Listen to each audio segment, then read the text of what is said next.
दिया है उससे तृणमूल कांग्रेस, इंडी गठबंधन और ये सेक्युलरिज्म के सो कॉल्ड सेल्फ चैंपियंस का नकाब पूरी तरीके से उतर गया है। पहली बात, तृणमूल कांग्रेस ने यह प्रचार करने का, भ्रम पैदा करने का प्रयास किया था कि इसमें बाहर के लोग शामिल, एडमिनिस्ट्रेशन डन नथिंग। तो ममता जी, ये तो आपकी पार्टी के बहुत महबूब नजर आ रहे हैं कि एक वानगी जो कई बार आप पश्चिम बंगाल में देख चुके हैं, आज न्यायालय द्वारा गठित एसआईटी की रिपोर्ट आने के बाद पश्चिम बंगाल की तृणमूल कांग्रेस सरकार की हिंदू विरोधी निर्ममता अपने पूरे विद्रूप रूप में सामने आती हुई दिखाई पड़ रही है। इस एसआईटी का गठन न्यायालय के आदेश पर हुआ था, जिसमें 3 लोग सदस्य थे। एक registrar law national human right commission के थे और 2 सदस्य पश्चिम बंगाल की न्यायिक सेवा के थे, अर्थात एक मानवाधिकार आयोग से सदस्य थे और 2 पश्चिम बंगाल की न्यायिक सेवा वेस्ट बंगाल लीगल सर्विसेज थे। और उन्होंने 11 अप्रैल 2025 फ्राइडे यानी 11 अप्रैल जुमे के दिन 2 बजे से लेकर 4 बजे के बीच में जो घटनाएं हुई हैं उनके बारे में जो अपना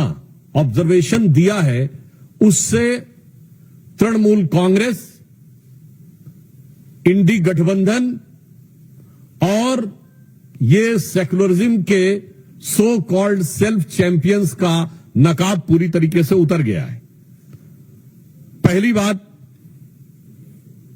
बहुत आश्चर्य और दुख की बात है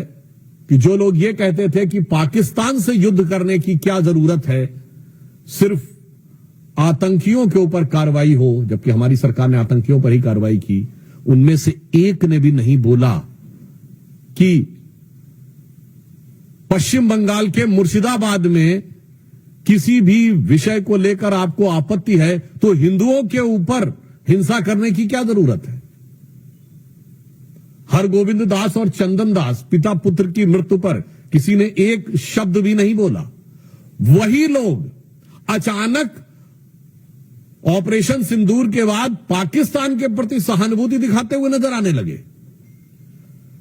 इसमें जो फाइंडिंग्स आई हैं, पहला पॉइंट जो तृणमूल कांग्रेस ने यह प्रचार करने का, भ्रम पैदा करने का प्रयास किया था कि इसमें बाहर के लोग शामिल थे। उनके कुछ सांसदों ने दूसरे राज्यों के लोगों का नाम लिया था, विशेषकर उत्तर प्रदेश, बिहार का नाम लिया था,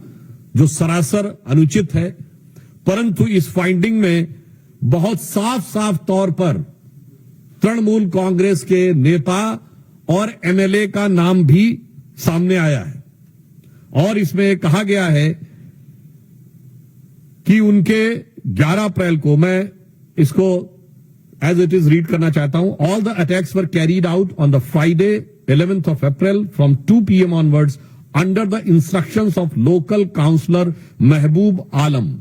and police and administration done nothing।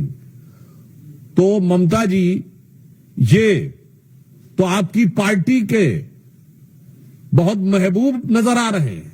आपकी पार्टी के बड़े प्रिय नजर आ रहे हैं। ये बात अब फाइंडिंग्स में बिल्कुल साफ हो गई। दूसरा विषय यह आया